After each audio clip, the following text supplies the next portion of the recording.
Hi friends, welcome to Sai reviews. Delay చేయకుండా let's get into the review. Episode start అవ్వగానే Vasudhara MD బాధ్యతల నుండి పక్కకి తప్పుకోవాలని, డిబిఎస్టీ కాలేజ్ ఎండీగా శైలేంద్రని అపాయింట్ చేయాలని అందరితో చెప్తుంది. ఇంకా శైలేంద్ర చాలా హ్యాపీగా ఫీల్ అవుతాడు. ఫణీంద్ర మాత్రం చాలా బాధపడుతూ ఉంటారు. సార్, మీరేమీ బాధపడద్దు. శైలేంద్ర గారు సమర్థవంతంగా ఎండీ బాధ్యతల్ని నిర్వర్తించగలరని నాకు మనస్ఫూర్తిగా నమ్మకం ఉంది అని, కావాలనే రాజీవ్ బ్రతికుంటే బయట పెట్టాలి, రాజీవ్ ఎక్కడున్నాడో తెలుసుకోవాలి అని మహేంద్ర వసుధార ప్లాన్ వేసి ఇదంతా పక్కాగా ఇంప్లిమెంట్ చేస్తూ ఉంటారు. ఇది ఇలా ఉండగా నెక్స్ట్ డే మార్నింగ్ అవుతుంది. శైలేంద్ర రాజీవ్కి మెసేజ్ చేస్తాడు. బ్రదర్, మన కల నెరవేరింది. వసుధారానే వాలంటీర్గా ఎండీ బాధ్యతల నుండి పక్కకి తప్పుకుంటాను అని చెప్పింది. ఇక నాకు ఎండీ పదవి దక్కినట్లే. నువ్వు వసుధారాని తీసుకువెళ్ళి పెళ్లి చేసుకో అని మెసేజ్ చేస్తాడు. ఆ మెసేజ్ చూసిన శైలేంద్ర పంపిన మెసేజ్ చూసిన రాజీవ్ అయితే చాలా అంటే చాలా హ్యాపీగా ఫీల్ అవుతాడు. ఇంకా నా మరదలు నా సొంతం అవ్వబోతుంది అని ఎంతో హ్యాపీగా ఉంటాడు రాజీవ్. ఇప్పుడు అడ్డుపడడానికి ఆ మనుగాడు కూడా లేడు కాబట్టి బలవంతంగా అయినా తీసుకువెళ్ళి పెళ్లి చేసుకుంటానని ఇంకా హ్యాపీగా ఉంటాడు రాజీవ్. వసుధార ఇంకా మెయిల్ చేస్తుంది ఫణీంద్రకి రిజిగ్నేషన్ లెటర్ని. అలా మెయిల్ చేసి వెళ్ళిపోతూ ఉంటుంది. కార్లో రిషిని వెతకడానికని అలా ఇంకా వసుధార వెళ్తుంది. కార్ టైర్ని కావాలనే పంచర్ అయ్యేలా చేస్తాడు రాజీవ్. ఇంకలా కార్ దిగి చూసేసరికి అక్కడ రాజీవ్ కనబడతాడు. ఒక్కసారిగా వసుధార షాక్ అయిపోతుంది. ఏంటి వసు, నేను చనిపోయానని లోకమంతా నమ్మితే పర్లేదు, నువ్వు కూడా నమ్మావంటేనే నాకు నచ్చటం లేదు. నిన్ను పెళ్లి చేసుకోకుండా, నిన్ను నా సొంతం చేసుకోకుండా నేను చనిపోతానని ఎలా అనుకుంటావు వసు అని ఇంకా తన చెయ్యి, వసుధార చెయ్యి గట్టిగా పట్టుకొని బలవంతంగా లాక్కు వెళ్ళి పెళ్లి చేసుకోవాలనుకుంటాడు రాజీవ్. కానీ కరెక్ట్గా అదే టైంకి పోలీసులందరూ రాజీవ్ని వచ్చి చుట్టుముడతారు. ఇంకా వసుధార చెయ్యి వదిలించుకొని రాజీవ్ చెంపపై ఒక్కటి కొడుతుంది. నీకు సిగ్గులేదా? అసలు నువ్వు మనిషివి కాదా? రిషి సరే నా ప్రాణమని చెప్పాక కూడా నువ్వు ఇలా నా వెంట పడుతున్నావంటే నువ్వు మృగానివని అనుకోవాలి. ఇంకొకసారి ఇలాంటి నాటకాలు వేసి నన్ను మళ్ళీ తీసుకువెళ్లాలని చూసినా, మనుగారి జోలికి వచ్చినా నేను ఏం చేస్తానో నాకే తెలీదు. సార్, ఇప్పటికైనా నమ్ముతారా మనుగారు నిర్దోషని అని వసుధార ఇంకా పోలీస్కి రాజీవ్ని రెడ్ హ్యాండెడ్గా పట్టించి మనునైతే రిలీజ్ అయ్యేలా చేస్తుంది. మను హ్యాపీగా నిర్దోషిగా తను ఎటువంటి తప్పు చేయకుండా క్లీన్ చీట్తో ఇంకా రిలీజ్ అవుతాడు. మను, వసుధార, మహేంద్ర అందరూ చాలా హ్యాపీగా ఉంటారు. ఈ నిజమంతా తెలుసుకున్న ఫణీంద్ర కూడా వసుధారతో, అమ్మ వసుధార, ఇదంతా నువ్వు ఆ రాజీవ్ నిజంగా బ్రతికే ఉన్నాడని కుట్ర బయట పెట్టడానికే చేసావని నాకు అర్థమైంది. కానీ నీ అంత అర్హురాలు ఇక్కడ ఎవరూ లేరమ్మా. డిబిఎస్టీ కాలేజ్కి నువ్వే ఎండీగా ఉండాలి అని అంటారు ఫణీంద్ర. లేదు సార్, నాకంటే అర్హులు ఇంకొకరు ఉన్నారు. వారు ఎవరో కాదు, మనుగారు. మనుగారు డిబిఎస్టీ కాలేజ్కి ఎండీగా ఉంటే కాలేజ్ ఇంకా సమర్థవంతంగా ముందుకు నడుస్తుందని నేను మనస్ఫూర్తిగా నమ్ముతున్నాను సార్ అని ఒక్కసారిగా అన్ఎక్స్పెక్టెడ్ ట్విస్ట్ ఇస్తుంది వసుధార. అది విన్న శైలేంద్ర ఒక్కసారిగా షాక్ అయిపోతాడు. ఫణీంద్ర కూడా వసుధార ఆలోచనకి ఒప్పుకుంటాడు. అదంతా విన్న శైలేంద్ర ఒక్కటంటే ఒక్కసారిగా షాక్ అయిపోతాడు. ఇది ఇలా ఉండగా నైట్ అవుతుంది. వసుధార చాలా హ్యాపీగా మహేంద్రతో కలిసి ఇంటికి వస్తుంది. అనుపమ వసుధారాని హక్ చేసుకుంటుంది. అనుపమ చాలా హ్యాపీగా ఫీల్ అవుతుంది. మేడం, ఏంటి మేడం ఇది అని అంటారు. వసుధార, నీకు ఎంత థ్యాంక్స్ చెప్పినా తక్కువేనమ్మా. నా కొడుకు బయటికి రావడం కోసం నువ్వు నీ ఎండి పదవినే త్యాగం చేశావు, రిస్క్లోకి వెళ్ళావు. ఎందుకమ్మా, ఎందుకు ఇదంతా అని ఎమోషనల్ అవుతుంది అనుపమ. మేడం, మనుగారు మంచివారు, ఎప్పుడూ ఇతరులకి మంచే చేయాలి అనుకుంటారు. అలాంటి వారు జైల్లో దోషిలా నిల్చుని ఉంటే నేను ఎలా చూడగలను మేడం? అందుకే మనుగారు నిర్దోషని, వారు ఎలాంటి తప్పు చేయలేదని నిరూపించడానికి మాత్రమే మేము, మావయ్య, నేను కలిసి ఈ ప్లాన్ని వేశాం. ప్లాన్ అనుకున్నంత సక్సెస్ అయింది. ఇప్పుడు మనుగారు హ్యాపీగా నిర్దోషిగా విడుదలయ్యారు. కావాలంటే చూడండి అని ఇంకా నడుచుకుంటూ వస్తూ ఉంటాడనమాట మనుని చూసి అనుపమ చాలా అంటే చాలా హ్యాపీగా ఫీల్ అవుతుంది.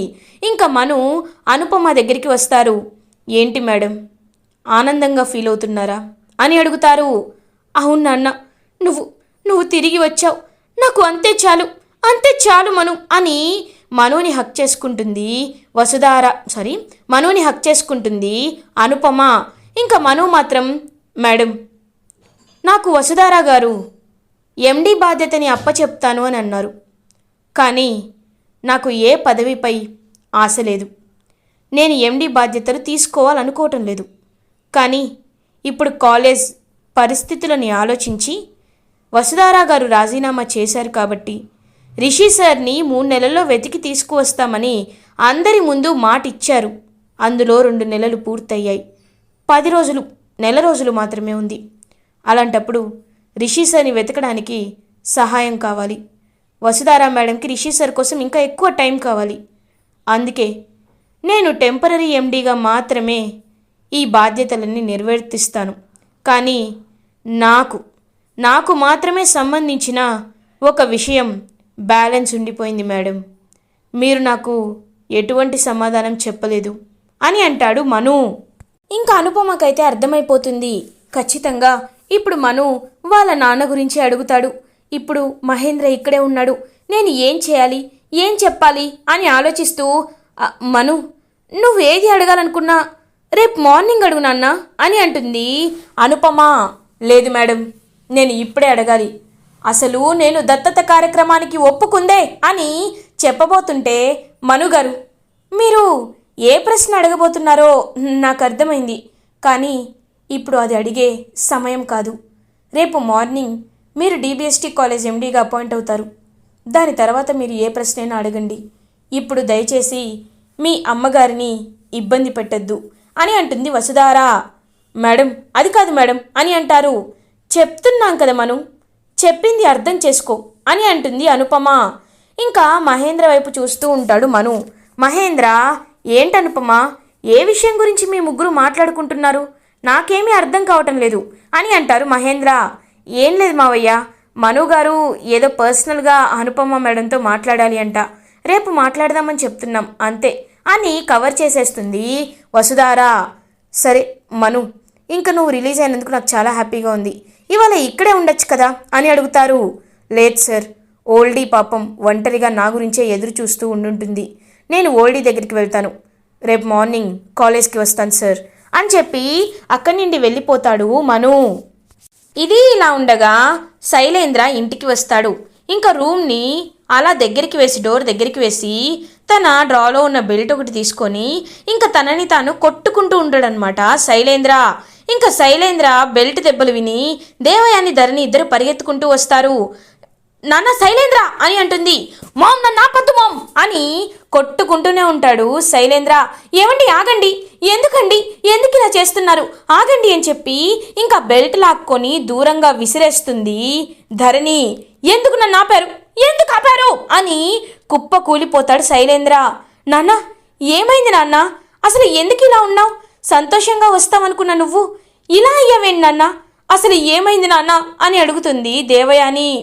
ఏమైందంటే ఏం చెప్పమంటావు మామ్ అని ఏడుస్తూ ఉంటాడు శైలేంద్ర. ఇంకా ధరణి వైపు చూస్తుంది దేవయాని. ధరణి, నువ్వు వెళ్ళి వీడి కోసం జ్యూస్ తీసుకురా, వెళ్ళు అని చెప్పి ధరణిని పంపించేసి రూమ్ డోర్ లాక్ చేసేస్తుంది దేవయాని. ఇప్పుడు చెప్పు నాన్న, అసలు ఏమైంది అని అడుగుతుంది దేవయాని. మామ్, ఏం చెప్పమంటావు మామ్, నిన్నగాక మొన్న వచ్చిన బచ్చాగాళ్ళందరూ ఎండీ అవుతున్నారు, నేను మాత్రం ఎండీ అవ్వట్లేదు. ఎందుకు మామ్, ఎందుకు దేవుడు నాకు ఇంత పెద్ద శిక్ష వేస్తున్నాడు అని ఏడుస్తూ ఉంటాడు శైలేంద్ర. అంటే నువ్వు ఎండీ అవ్వలేదా నాన్న, మరి ఎవరయ్యారు అని అడుగుతుంది. ఇంకెవరు మామ్, ఆ మనుగాడే అని అంటారు. ఒక్కసారిగా షాక్ అయిపోతుంది దేవయాని. ఏంటి, ఆ మనుగాడా అని అంటుంది. అసలు ఆ మనుగాడు బయటికి ఎలా వచ్చాడు నాన్న అని అడుగుతుంది. ఓ, నీకు తెలియదు కదా అని జరిగిందంతా శైలేంద్ర దేవయానికి చెప్తాడు. అంటే రాజీవ్ బ్రతికే ఉన్నాడని నీకు ముందే తెలుసా అని అడుగుతుంది. తెలుసు మమ్మీ అని అంటాడు. శైలేంద్ర చెంపపై ఒక్కటి కొడుతుంది దేవయాని. మమ్మీ, నువ్వు కూడా నన్ను కొడతావేంటి మమ్మీ అని అంటాడు శైలేంద్ర. లేకపోతే ఏంట్రా తెలివి తక్కువ వెధవ, ఈ ఒక్క విషయంలో అలా ఎలా పప్పులో కాలేసావురా ఆ వసుధార తెలివిగా ఎండి బాధ్యతల నుండి పక్కకి తప్పుకుంటే నువ్వు వాడికి ఫోన్ చేస్తావని తెలుసు, వాడు తీసుకువెళ్ళడానికి వస్తాడని తెలుసు. అందుకే పథకం ప్రకారం ఇలా వసుధార ప్లాన్ చేసింది. ఆ ప్లాన్లో ఎలుక పిల్ల టొమాటో కోసం వెళ్ళినట్టు ఎండి సీట్ కోసం వెళ్ళి ఇరుక్కున్నావు. ఛీ అని అంటుంది దేవయాని. అంటే ఇదంతా కావాలనే జరిగిందంటావో మమ్మీ? అసలు నాకేమీ అర్థం కావట్లేదు అని అంటాడు శైలేంద్ర. నాన్న, తెలుసో తెలియకో ఒక మంచి పని అయితే జరిగింది. అదేంటో తెలుసా? ఇప్పుడు మనుగాడు ఎండి అయ్యాడు. అన్నీ కొత్తగా ఉంటాయి. అందరూ వాడి మాట వినాలని రూలేమీ లేదు. కాలేజ్లో ఇంకా రిషి కనిపించటం లేదు. రిషి ఎక్కడా అనే ప్రశ్న అలాగే మిగిలిపోయింది. రిషిని తీసుకురావడానికి టైం కూడా చాలా తక్కువ ఉంది. అసలు రిషి ఎక్కడున్నాడో మనకు తెలియదు. ఈలోపు మనుని ఈ ఎండి చైర్లో కూర్చోబెడితే బయట సమాజం ఏమనుకుంటుంది? తప్పుగా అనుకుంటుంది కదా. ఆ తప్పుడు సమాచారాన్ని నువ్వు కాలేజ్ అంతా స్ప్రెడ్ చేయాలి. మొన్నట్లా అట్టర్ ఫ్లాప్లా కాదు, కరెక్ట్గా స్ప్రెడ్ చేయాలి. అండ్ ఆ మనుగాడికి నాన్న లేడు కదా, ఎవరో తెలియదు కదా. ఎంత మహేంద్ర దత్తత తీసుకుందామన్నా రోజు వెళ్ళి వాడిని సూటిపోటి మాటలతో చంపుతూ ఉండు.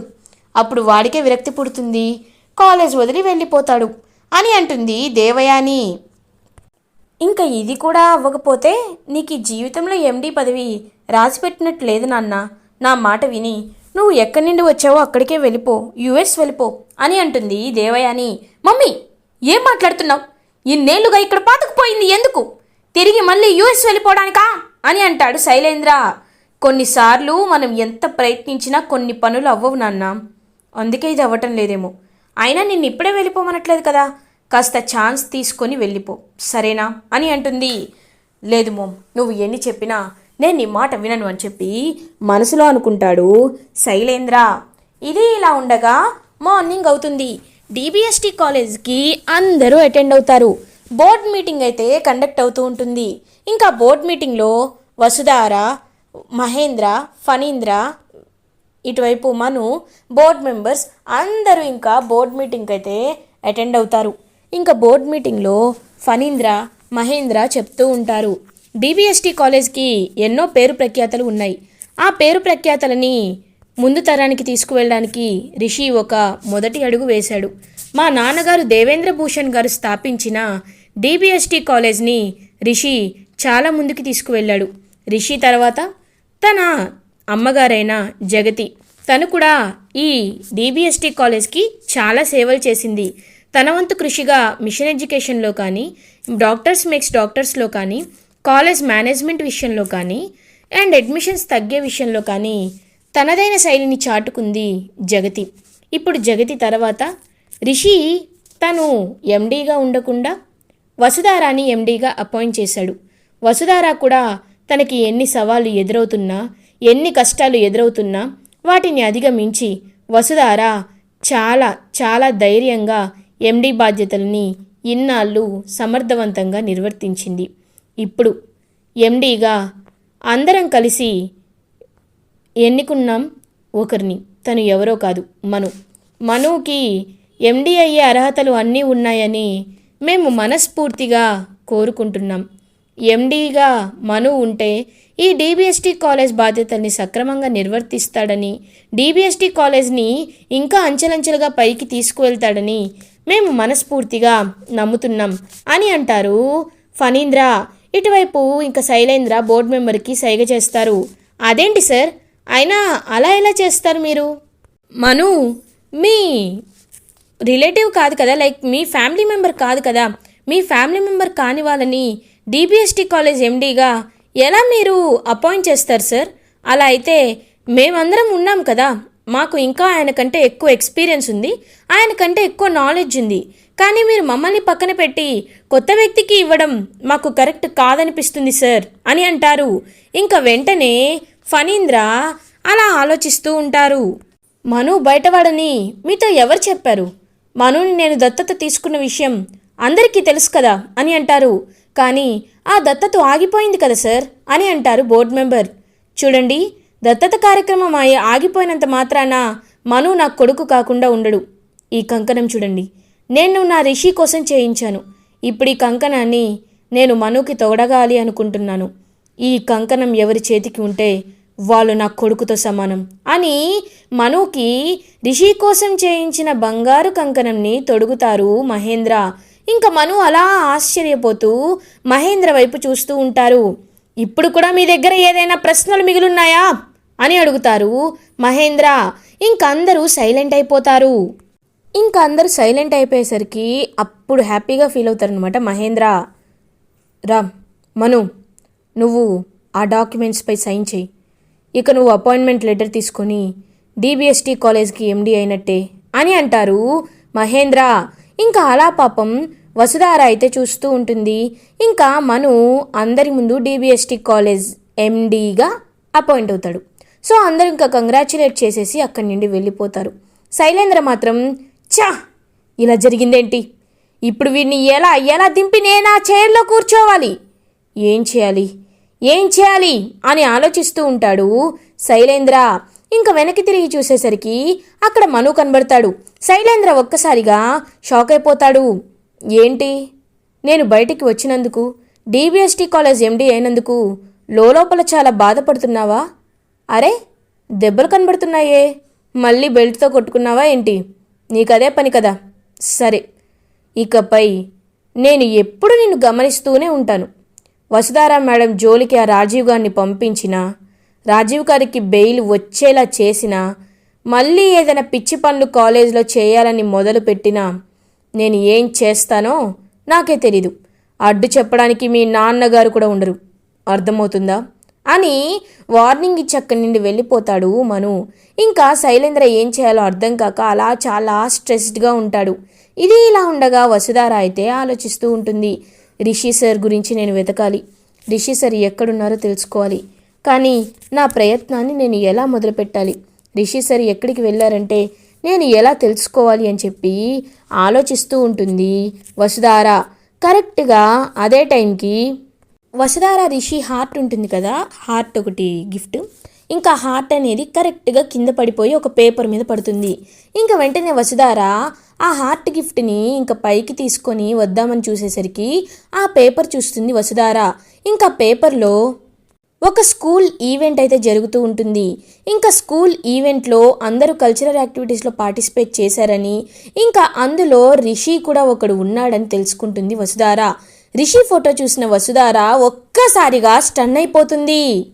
అలా ఆనందంగా ఆశ్చర్యంగా రిషి సార్ ఎక్కడున్నారో తెలిసింది అనే ఆనందంలో హ్యాపీగా ఫీల్ అవుతుంది వసుధార. ఇలా ఎపిసోడ్ ఎండ్ అవుతుంది. ఫర్దర్ ఎపిసోడ్ రివ్యూస్ ముందుగా మీకు కావాలి అనుకుంటే మా ఛానల్ని సబ్స్క్రైబ్ చేసుకోండి. Thanks for watching.